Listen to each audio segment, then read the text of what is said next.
और जीजी तैयारी कशान चाल रही है थारी? अणी बार तो थारो पक्को नंबर आई जाएगा। ए वेंडी वेरी अटे तैयारी ब्यावरे बाद में सुबह रे नाश्ता री दन रे खाना री और हांज रे खाना री तैयारी वेवे और अणी कबूतर खाना में कई बने ही नहीं वेरी।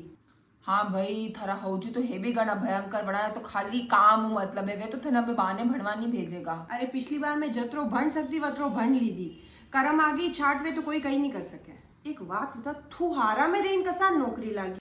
यह बात मैं तेने बताई तो दूंगा पर तू यह बात कहीं और ने मत ही बता जे। एक जीत सर है वे खुद आर 2018 में सिलेक्टेड हुआ था है वना एक नयो ऐप खोलियो रट्टा एआई वन में वे मातार ऊपरी बेटा रहे आको दन यो भणो यो भणो यो भणो यो भणो और वे कम दन में 1000 प्रश्न करावे मतलब एक टॉपिक को 1000 प्रश्न कर ले वरना बात तो कई वंचेगा भणवारो और वे है 100% गारंटी लेवे कि अगर वे वना बच्चा रो एडमिशन करेगा तो वे वना बच्चा ने 100% सिलेक्शन कर देगा वे वना बच्चा रो और अतली बार रिवीजन कर देगा नहीं कि वन का पाप कोई पढ़ो गयो मतलब सिलेक्शन पूरा हो गयो।